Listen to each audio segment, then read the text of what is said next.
Oke, selamat pagi mahasiswa yang mengambil mata kuliah tata tulis laporan ya. Materi hari ini adalah tugas akhir ya. Topiknya tugas akhir. Jadi kita masuk ke kesimpulan materi-materi sebelumnya. Ini yang kemarin itu kita membahas penelitian ilmiah ya. Jadi teknik atau cara ilmiah untuk menjawab pertanyaan misalnya apakah LEDX ini berfungsi. Jadi nanti untuk bisa menjawab pertanyaan tersebut itu dipelajari dulu pertanyaannya, kata kuncinya itu dicari. Kalau pertanyaannya apakah LED ini berfungsi ya berarti LED ya, ada LED tipe X. LED tipe X itu kata kunci pertama dan LED itu berfungsi itu seperti apa kriteria suatu LED berfungsi itu harus ada mengacu ke teori. Nah, sehingga yang kedua adalah dicari teori-teori ilmiah yang sesuai dengan kata kunci. Jadi kalau definisi LED itu tidak boleh satu, tapi minimal ada dua ya. Dari dua teori tentang LED itu nanti disimpulkan menjadi kesimpulan dari Anda. Setelah itu dicari juga hasil-hasil penelitian ilmiah yang secara empiris telah dilakukan oleh peneliti sebelumnya yang relevan. Relevan dengan apa? Ya, LEDX gitu ya. Anda cari hasil penelitian yang telah membahas LEDX itu ada minimal ada dua ya. Minimal ada dua. Sehingga Anda bisa simpulkan.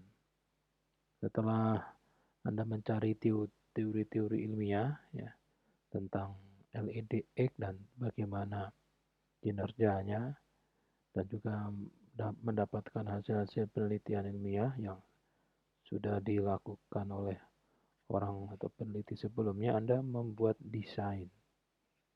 Buat desain bagaimana cara menguji apakah LEDX ini berfungsi.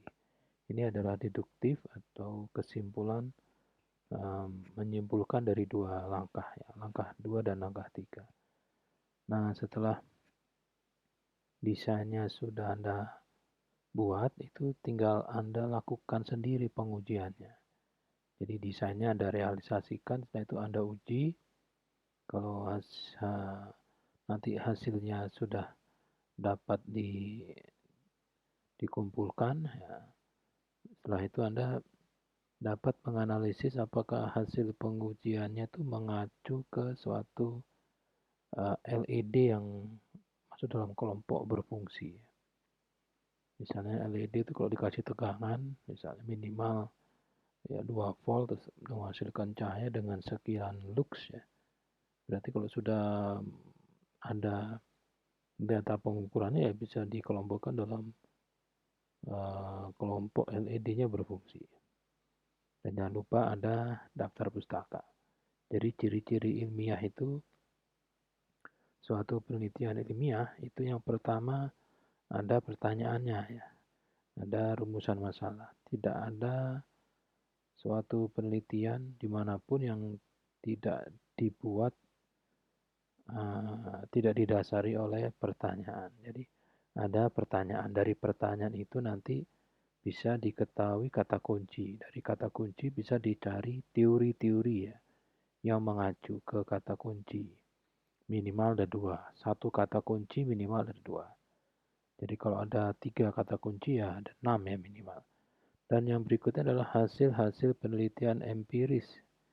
Penelitian ilmiah yang sudah dilakukan. Setelah itu Anda merancang desain. Dan desain itu kan dalam kalau dalam posisi penelitian ilmiah itu masih secara teori ya. Belum dibuktikan kebenarannya. Dan setelah itu penelitiannya harus membuktikan ya, secara empiris. Nah, hasil pengukurannya bisa dibuat untuk membuat kesimpulan ya. Dan yang terakhir daftar pustaka. Jadi tujuan pembelajaran kali ini adalah mahasiswa akan diharapkan dapat menuliskan topik penelitian tugas akhir. Terus setelah dapat menulis topik, dapat menuliskan kalimat rumusan masalah. Kalau sudah bisa menuliskan kalimat rumusan masalah, dapat menuliskan kata kunci ya. Dari kegiatan dapat menuliskan kata kunci di rumusan masalah, nanti diharapkan dapat mencari teori yang relevan. Nah, dari situ kemudian mencari hasil penelitian yang relevan ya.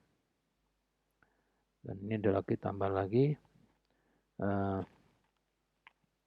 dapat menjelaskan metode pengembangan produk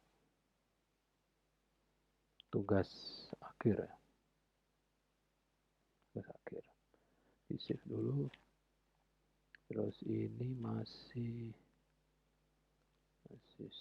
belum saya ubah ya. Ini saya ubah dulu.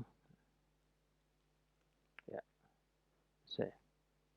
Oke. Itu tujuan interaksionalnya. Yang kedua, ini rasionalnya. Mengapa tugas penelitian ilmiah itu atau materi hari ini dibahas ya. Pertama, semua mahasiswa diploma 4 ini harus melakukan sendiri atau empiris penelitian ilmiah untuk dapat membuktikan apakah suatu teori itu masih mempunyai kebenaran ya atau sudah tidak benar. Nah, teori yang diuji adalah teori yang dipilih mahasiswa untuk digunakan dalam merancang sebuah sistem elektronik berbasis. Nah, ini tergantung visi misi dari prodinya, yaitu otomasi industri. Mudah-mudahan masih sama. Yang berikutnya proses mengetahui suatu fenomena sampai mendapatkan jawaban yang benar. Ini menggunakan cara berpikir dengan logika tertentu disebut dengan metode ilmiah. Jadi Anda itu dianggap dapat diperbolehkan meletakkan titel di belakang nama Anda itu ya setelah Anda terbukti dapat melakukan penelitian ilmiah ya dalam bentuk tugas akhir. Nah, jenis penelitian ini ada skripsi, ada tugas akhir ya. Nah, tugas akhir ini bisa skripsi ya, tapi kalau di prodi Anda tugas akhir ya tugas akhir. Nah, sebetulnya skripsi dan tugas akhir itu hanya membuktikan teori yang sudah ada. Jadi jangan sampai Anda membuat TA yang mencari teori atau menemukan teori. Hanya membuktikan saja. Ya. Sehingga penelitian ilmiah ini selalu menggunakan teori dan hasil penelitian yang relevan. Hasil penelitian yang relevan ini yang sudah dikerjakan oleh pendahulu Anda itu ya hanya membuktikan teorinya masih benar atau tidak. Jadi tugas akhir adalah penelitian ilmiah ya. Jadi pertama cirinya itu ada pertanyaan. Jadi nanti kalau Anda membuat tugas akhir tidak memenuhi satu di sini ya, jadi 6 ciri ini ya bukan penelitian ilmiah ya. Jadi yang pertama adalah di suatu tugas akhir yang menunjukkan bahwa tugas akhir itu penelitian ilmiah adalah di tugas akhir itu ada pertanyaan yang harus dijawab melalui penelitian. Tapi kalau ada pertanyaan yang dapat dijawab tanpa melakukan penelitian, itu berarti bukan pertanyaan dalam tugas akhir ya. Dalam pertanyaan dalam tugas akhir itu harus dijawab melalui penelitian tugas akhir. Ciri yang kedua di tugas akhir itu menggunakan teori. Ya, menggunakan teori. Kalau nanti sampai Anda bingung teorinya yang mau dibahas apa, berarti itu udah masuk karya inovasi. karena inovatif. Selain menggunakan teori juga menggunakan hasil penelitian yang relevan. Gitu. Terus yang ciri ketiga, di akhir bab 2 itu ada usulan desain, ya, blok diagram dari sistem yang diusulkan untuk direalisasikan untuk menjawab perumusan masalah. Jadi kalau nanti tugas akhir Anda itu di bab 2-nya di akhir tidak ada blok diagram yang diusulkan, bukan blok diagram yang sudah jadi. Ingat di bab 2 itu tugas akhirnya belum selesai, masih di bab 2. Kalau selesai itu sudah bab 5. Terus yang keempat ada desain yang sudah direalisasikan, ada project, ada benda kerja yang konkret, bukan abstrak, jadi bisa dipegang-pegang, ini empiris. Nah, benda produk yang sudah direalisasikan itu ada hasil ujiannya, hasil ujinya, kinerjanya, ya, hasil data, hasil pengukurannya. Dan yang terakhir ada kesimpulan. Nah, jangan lupa ini. Terakhir seharusnya ini ada daftar pustaka. Ini untuk membuktikan bahwa memang penelitiannya ini penelitian ilmiah. Ya. Jadi kalau di koran itu daftar pustakanya kan nggak ada suatu artikel, berarti bukan daftar, bukan penelitian ilmiah. Jadi kita bahas teori. Ya. Teori ini adalah statement, ya, kumpulan kalimat yang dapat digunakan untuk menjelaskan suatu fenomena, mengendalikan suatu fenomena, dan meramalkan suatu fenomena. Itu teori. Sehingga kalau ada suatu teori hanya dapat menjelaskan saja, itu bukan teori. Kalau teori itu harus 3, menjelaskan, mengendalikan, dan meramalkan. Nah, nanti kalau nanti di tugas akhir Anda membuat bab 2, nanti ada teori, ya, dilihat teorinya itu. Ini teorinya bisa menjelaskan nggak? Bisa, Pak. Bisa dipakai untuk mengendalikan sistem nggak? Bisa. Meramalkan? Oh, nggak bisa, berarti bukan teori. Misalnya ini ya, teori Arduino Uno R3, ini sebelah kiri gambarnya. Ini ada hardware-nya, dia pakai ATmega 328 ya, bukan ATmega 89. Ini 6 pin analog, ADC 10 bit, dan seterusnya. Jadi hardware-nya seperti apa? Ya. Kalau komponen generasi sekarang ini, generasi ke-8 itu harus ada hardware-nya. Ya, tidak bisa kalau tidak ada software. Harus ada software, terus nanti ada aplikasinya. Gitu. Nah, bukti bahwa Arduino Uno ini dapat mengendalikan bla bla bla ini harus ada nanti hasil penelitian yang relevan. Ya. Yang berikutnya DigiSpark. Ya. Kita bandingkan. Dia MCU AVR 16 mega, I/O-nya 14, itu cukup ya. Ada yang I/O cuma 6.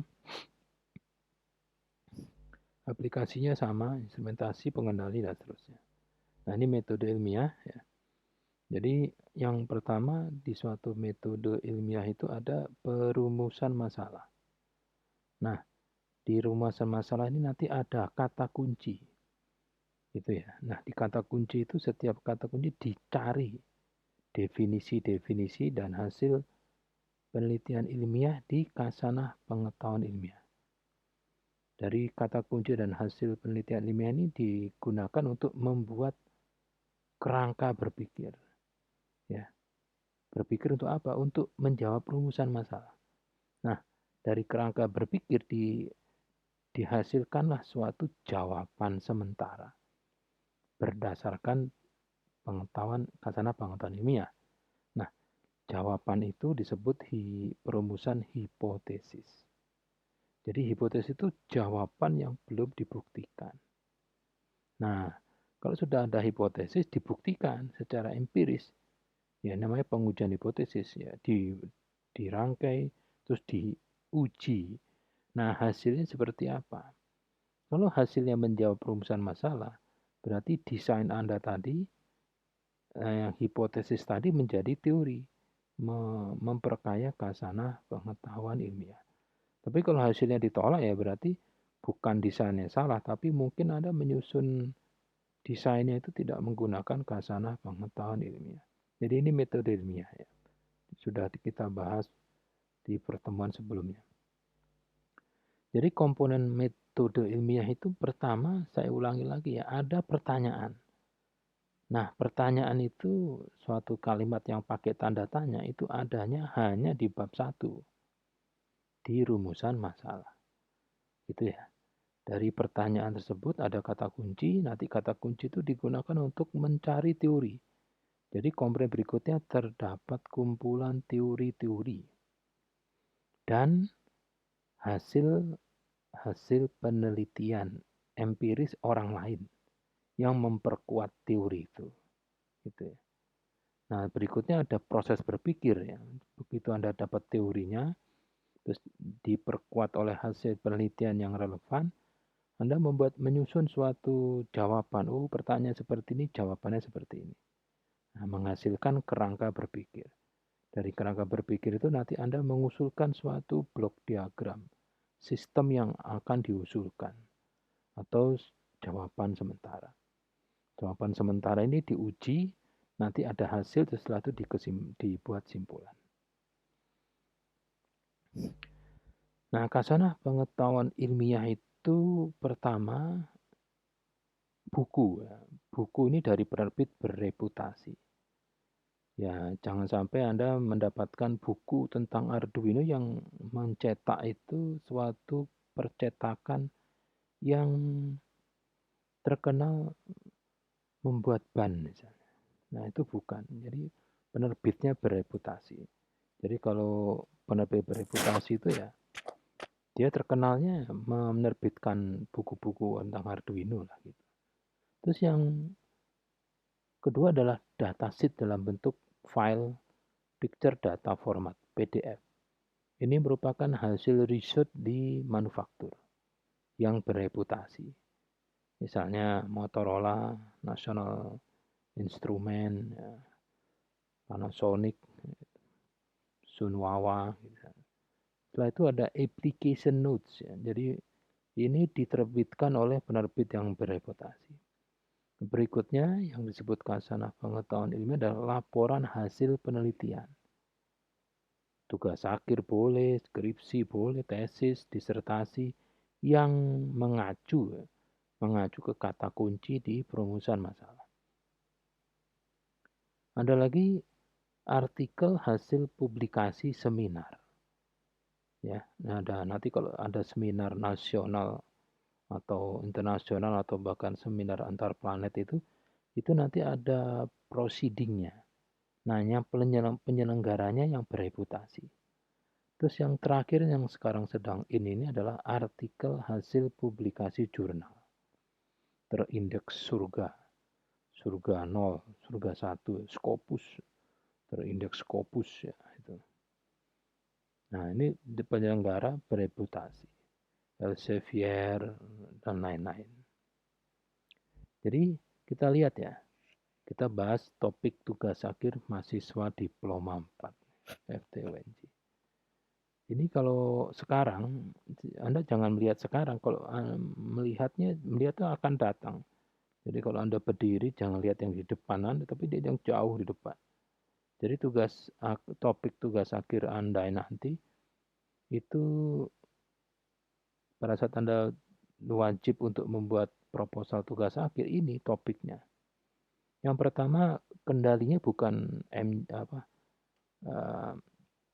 AT89 atau MCU, itu udah bahula. Arduino sekarang sudah pakai semua Arduino. Ya, Arduino. Atau DigiSpark yang tadi saya bilang itu ya, DigiSpark. Ini yang DigiSpark ini. Ini yang Arduino. Sekarang Arduino ini kan 8 bit ya, ada yang ini ADC-nya 10 bit. Ada juga yang ADC-nya sudah 12 bit. Ini pakai Arduino M0 Pro atau pakai apa itu?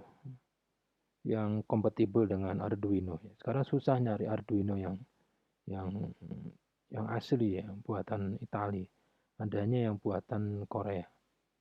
Nah, atau pakai ini ya, DigiSpark Sama, ini pakai IDE juga. Compatible, Arduino compatible. Jadi Anda bisa pakai Arduino atau DigiSpark. Udah, jangan lebih ya. Jangan menggunakan misalnya Raspberry, itu kekencangan ya. Kekencangan. Arduino saja atau DigiSpark. Arduino saja, kalau Anda pakai Arduino Mega, tapi makanya cuma 5 pin juga percuma. Lebih baik pakai DigiSpark at, at, Atini, Atini, bacanya Atini. Itu DigiSpark yang kakinya hanya 6. Sudah bisa kemana-mana. Kalau yang tadi kan bisa 16. Ini Arduino lebih tinggi lagi. Jadi topik tugas akhir mahasiswa diploma 4 itu ya menggunakan Arduino atau DigiSpark untuk apa? Untuk membuat alat instrumentasi. Membuat alat pengukur ya. Atau membuat alat yang dapat mengendalikan aktuator. Aktuator itu bisa menggunakan wire, menggunakan kabel, atau tanpa kabel ya. Tanpa kabel itu menggunakan bisa GSM, bisa SMS, bisa WiFi, atau menggunakan optik ya. Nah ini bisa berbasis IoT, Internet of Things. Internet of Things itu kata kuncinya 3. Jadi kalau Anda membuat suatu prototype atau sistem berbasis IoT, ini yang pertama itu internetnya harus sistem Anda itu harus mempunyai IP dynamic ya, harus punya IP dynamic. Yang kedua, ada sensor atau aktuator yang dapat dikendalikan menggunakan internet. Jadi kata kuncinya IoT itu 3, sensor atau aktuator, yang kedua adalah sistem kendali, ada sistem kendali ya. Yang ketiga itu ada IP dynamic.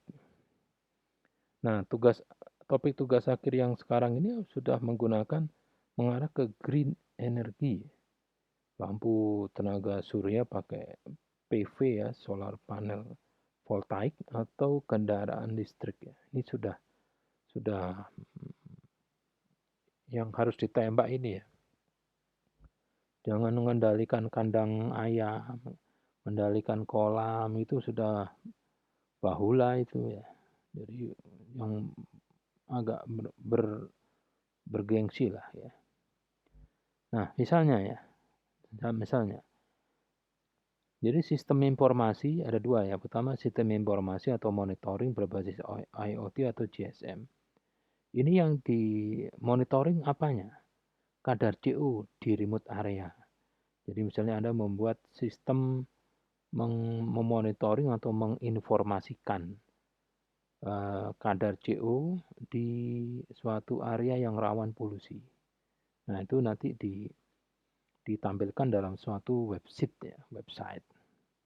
Atau memonitoring atau menginformasikan suhu air di permukaan kawah gunung berapi yang ada di Indonesia. Nanti bisa dijual ke kementerian ngurusin gunung itu. Di depannya ada monitor, coba lihat ada gunung berapi di Pulau Jawa ada berapa? Ada 16. Kita lihat suhunya. Kok semuanya naik 4 derajat rame-rame. Wah, apa kira-kira kalau seperti itu? Nah, atau sistem informasi atau monitoring kinerja motor DC di line produksi. Kalau Anda nanti lihat di suatu industri atau pabrik ya, yang di situ banyak conveyornya atau banyak motornya, nah itu menggunakan motor DC. Nah motor DC itu suatu saat pasti rusak. Nah yang bagus adalah sebelum rusak itu bisa diganti. Jadi namanya maintenance itu ya sudah dipecat aja semua. Kalau yang di maintenance itu rusak. Jadi maintenance itu tidak boleh mendapati komponen di maintain itu rusak itu. Sebelum rusak diganti ya, itu bagus. Jadi nanti di setiap motor yang beroperasi itu ada sensor suhu, sensor over arus ya, over current, over voltage, ada bearing depan, bearing belakang, sensor api. Jadi itu bisa kelihatan motor DC itu hijau berarti berfungsi normal. Tapi kalau sudah kuning, apalagi merah, wah kalau sudah ungu udah nggak ada itu motornya misalnya seperti itu. Atau sistem yang monitoring suhu kontainer makanan di remote area.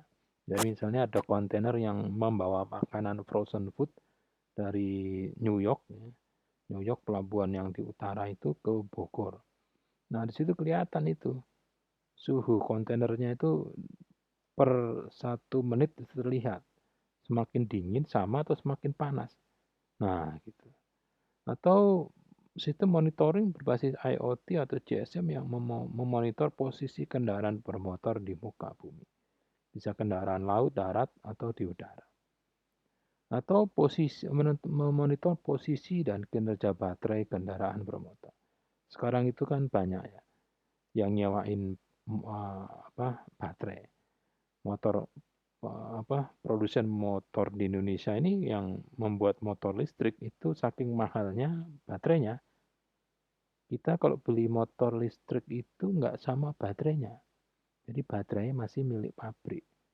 Jadi pabrik itu bilang ini baterainya seharga motormu itu. Sehingga daripada hilang, di setiap baterai itu ada sistem monitoringnya. Oh, baterai nomor sekian lagi dipakai jalan di sana, pakai jalan di sini. Ini sudah 6 bulan nggak keluar-keluar. Nah, seperti itu. Jadi dia bisa tahu. Itu topiknya. Atau topik tentang instrumentasi. Jadi sistem instrumentasi digital untuk mengukur nilai apa? Banyak yang diukur. Kapasitansi kapasitor, frekuensi putaran motor. Ini motor itu kalau berputar berapa RPM. Atau memonitor kadar CO di suatu ruangan. Atau induktansi atau aliran fluida. Ini alirannya keluar atau ke dalam. Itu. Nah, sisanya lagi misalnya sistem kendali posisi panel surya. Jadi panel surya itu arahnya harus ke arah matahari kan dari ibaratnya timur barat ya. Itu harus mengarah ke matahari tapi agak cenderung ke utara atau ke selatan. Nah, dia harus bergerak mengikuti cahaya matahari supaya tegangannya maksimum gitu. Atau sistem kendali yang menyalakan lampu itu lampunya iluminasinya tetap. Jadi kalau ada kan lampu kalau baterainya baru kan terang, tapi kalau baterainya sudah setengah soak bleret ini enggak. Jadi lampu LED itu kalau dikasih baterai 16 jam ya nyalanya tetap 6 misalnya 200 lux. Nah itu ada sistem kendalinya. Atau sistem kendali pengisian baterai litium. Jadi baterai litium itu kan 4,2 maksimum. Jadi kalau sudah 4,2 itu harus dihentikan. Jadi tidak bisa ngisi terus-terusan itu. Jadi kalau Anda ngisi baterai handphone itu jam 8 ditinggal tidur pagi selesai, itu pada saat dia penuh dia tidak dihubungkan ke baterai. Ya, diapain ya? Tidak dihubungkan gitu. Kok dihubungkan terus meledak. Kalau lithium ferrofosfat itu kan 3,6, 3,8. Atau sistem penyelamat manusia saat jatuh. Jadi kalau orang-orang sepuh itu di lehernya, di tulang ekornya, di punggungnya dikasih semacam balon itu. Begitu dia jatuh, sebelum sampai di lantai, balon yang di lehernya mengembang sehingga kepalanya tidak trauma. Sistem lampu cerdas untuk efisiensi daya listrik. Jadi lampu ini bisa nyala kalau mataharinya nggak ada. Tapi kalau mataharinya ada, lampunya bisa ngisi baterai di dalam lampu. Dilihat ini baterainya udah habis, matahari nggak ada, tapi ada angin. Nah, pakai generator kincir angin. Atau sistem kendali kecepatan line conveyor. Di suatu line produksi itu Ada conveyornya, ada yang fix, ada yang otomatis. Jadi kalau fix itu ya satu barang itu bisa nyampe dalam waktu 10 detik. Tapi kalau barangnya terlalu banyak, naruhnya di line conveyor, itu nanti 10 detik itu bisa 10 barang. Nah, itu menjadi masalah. Jadi harus dikendalikan. Sistem pendeteksi gempa bumi, ya. Deteksi logam di makanan. Jadi ada makanan itu sebelum diolah, dilewatkan suatu sistem. Nanti dia akan deteksi apakah ada logam. Kalau ada logam berarti itu entah staples atau bahkan ya logam-logam yang berbahaya ya, yang logam plat. Kok dimakan ya mati gitu. Atau pendeteksi gas berbahaya di remote area. Itu topik-topik tugas akhir. Nah, setelah Anda menentukan topik penelitian tugas akhir, yang dilakukan berikutnya adalah merumuskan masalah. Itu latar belakang masalah tidak perlu, yang penting perumusan masalah dulu. Nah, rumusan masalah ini adalah suatu pertanyaan yang terkait dengan topik penelitian dan akan dicarikan jawabannya melalui kegiatan penelitian tugas akhir. Nah, nanti judul penelitian itu diturunkan dari rumusan masalah. Ya. Jadi jangan yang dilakukan pertama tuh jangan membuat judul penelitian, tapi membuat rumusan masalah dari topik. Nah, sekarang kembali ke rumusan masalah. Rumusan masalah itu kayak apa? Ya berbentuk kalimat tanya. Saya ulangi lagi terus nih. Kalimat tanya itu ya di belakangnya ada tanda tanya. Nah, ini yang terkait dengan solusi yang ditawarkan untuk menyelesaikan suatu masalah. Jadi kalau di bab 1 Anda nulis rumusan masalah hanya satu kalimat tanya, nanti kesimpulannya harus menjawab kalimat rumusan masalah tersebut. Jika rumusan masalah ada 3 ya di kesimpulannya juga 3. Gitu ya. Jadi jangan sampai di latar belakang masalah itu udah ada jawabannya. Coba Anda lihat di laporan penelitian tugas akhir itu. Di bab 1 latar belakang masalah, di situ komplit masalah sampai jawabannya. Nah, selesai gitu ya. Jadi kalau nanti di bab 1 udah ada jawabannya itu bego berarti. Jawaban itu disimpulan. Contoh rumusan masalah coba. Berapakah rentang tegangan DC yang dapat diukur dari sistem pengukur tegangan DC berbasis Arduino Uno? Judulnya sistem pengukur tegangan DC berbasis Arduino Uno. Jadi yang merah itu judulnya. Yang berikutnya, yang paling bawah, bagaimanakah kinerja sistem informasi halte di jalur Transjakarta Koridor 7? Tanda tanya. Judul penelitiannya tugas akhir, sistem informasi halte di jalur TJ. Cukup gitu aja. Misalnya, bagaimanakah kinerja sistem pendeteksi tabrakan kereta api? Tanda tanya. Judulnya sistem pendeteksi tabrakan kereta api. Bagaimanakah kesalahan hasil pengukuran sistem pengukur kapasitansi berbasis DigiSpark? Tanda tanya. Judulnya kapasitansi meter berbasis DigiSpark. Cukup, yang merah itu judulnya. Nah, sekarang coba Anda lihat ya. Semua tugas akhir mahasiswa Diploma 3 itu rumusan masalahnya adalah rumusan masalah karya inovatif.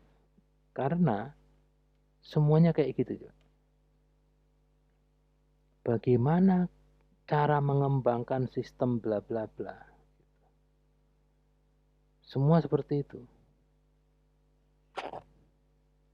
Sehingga kalau di rumusan masalah ada bagaimana cara mengembangkan sistem bla bla bla tanda tanya, jawabannya ya cara mengembangkan sistem bla bla bla adalah dengan menggunakan suatu teori pengembangan produk. Jadi mahasiswa TA Diploma 4 itu kan semuanya mengembangkan prototipe, menghasilkan produk. Dan produk itu produk inovatif. Sehingga rumusan masalahnya bukan yang seperti saya tulis tadi, tapi semuanya bagaimanakah cara merealisasikan. Bahaya kalau bagaimana cara merealisasikan. Jawabannya cara merealisasikan sistem menggunakan apa, ABCD. Tapi kalau bagaimana cara mengembangkan sistem bla bla bla, jawabannya ya menggunakan suatu teori atau metode pengembangan sistem. Nah, hari ini di bagian akhir saya akan bahas itu, metode pengembangan sistem. Nah, ini. Jadi ada model pengembangan Borg and Gall. Ya, Borg and Gall ini suatu metode atau teori yang sudah terbukti, sudah dibuktikan setiap semester oleh mahasiswa Diploma 3, teorinya ini benar. Jadi Borg and Gall ini membuat panduan secara sistematik berbentuk langkah-langkah yang harus dilakukan oleh peneliti dalam merealisasikan prototipe, ya, dalam merealisasikan suatu produk. Jadi kalau membuat barang apapun itu ada langkahnya. Membuat teh itu ada langkahnya, dan itu sistematis, tidak bisa diubah. Ya, membuat rumah itu tidak bisa masang jendela dulu, tidak bisa membuat rumah itu masang genteng, nggak bisa. Jadi semua itu ada langkah-langkah yang sistematis. Nah, langkah-langkah ada banyak langkah. Nah, berapa langkah? Borg and Gall itu 10 langkah. Nah, kembali lagi tujuannya dulu ya. Tujuan pengembangan produk Borg and Gall ini itu dua. Yang pertama, mengembangkan produk.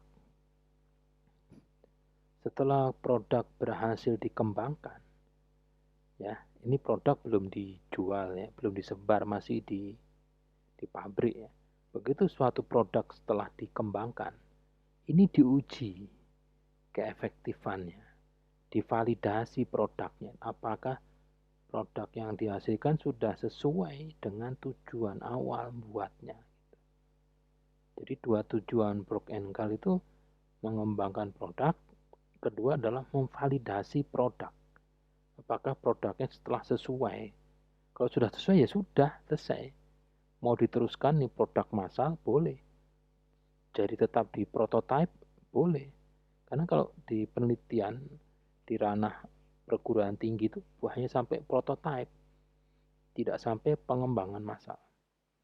Jadi ada 10 langkah metode Borg and Gall dalam merealisasikan suatu produk. Ada pertama research and information collecting. Jadi melakukan riset, penelitian, dan mengumpulkan informasi tentang apa?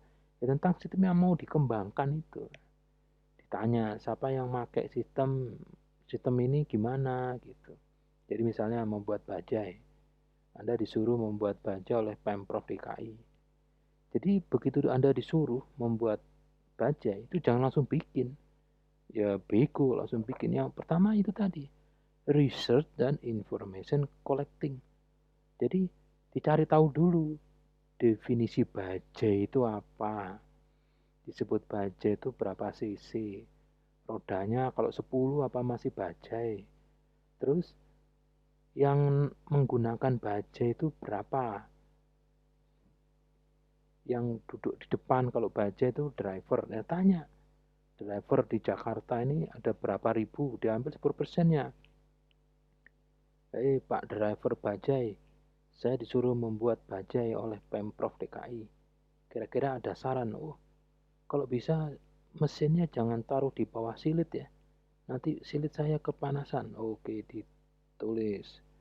Kalau bisa pintunya bisa kiri kanan. Oke, tulis. Kalau bisa kursi driver tuh panjang. Sehingga kalau ada 3 mak-mak ikut itu satu di depan barang saya, dua di belakang. Oke, tulis semua permintaan driver ditulis. Terus yang penumpangnya ditanya, pernah naik bajai? Pernah. Kira-kira kalau bajai yang benar, oh begini ditulis. Orang yang pernah di belakang bajai, wah bajai itu harus punya begini, sennya harus begini. Knalpotnya begini, pokoknya semua yang terkait dengan bajai ditanya. Terus ditanya juga siapa yang nyuruh, situ kan nyuruh saya bikin bajai, apa yang ada di bajai, harus ada lambang kerajaan dan sebagainya. Nah, hasil langkah research dan information collecting ini digunakan untuk membuat perencanaan, planning. Bajainya bentuknya seperti ini, warnanya kena warna seperti ini, 3 warna ya, 5 warna ya. Pusat itu putih, kalau timur itu kuning, itu ada warna-warnanya segala macam. Supir bajai minta begini, nah, dia membuat mock up atau membuat prototype pakai di gambar. Tapi gambarnya sudah lengkap ya, bannya, mesinnya berapa cc, ukurannya, tapi masih abstrak. Nah, baru ketiga develop, primarily from of product. Jadi membuat subsistem dari bajai. Nah, setiap subsistem itu diuji di preliminary field testing. Nah, setelah semua subsistem sudah diuji, itu digabung dalam satu sistem, diuji main product revision, main field testing, nah seterusnya. Sampai akhirnya nomor 9 final product revisi, terus baru diseminasi. Diseminasi itu sudah disebar ke seluruh pelosok. Nah, itu ya. Nah, kalau Anda membuat produk dalam prototype, itu hanya langkah 1 sampai 4 itulah. Nggak sampai 10. Jadi nanti kalau Anda membuat tugas akhir, menggunakan metode apa? Menggunakan 10 langkah metode Borg and Gal.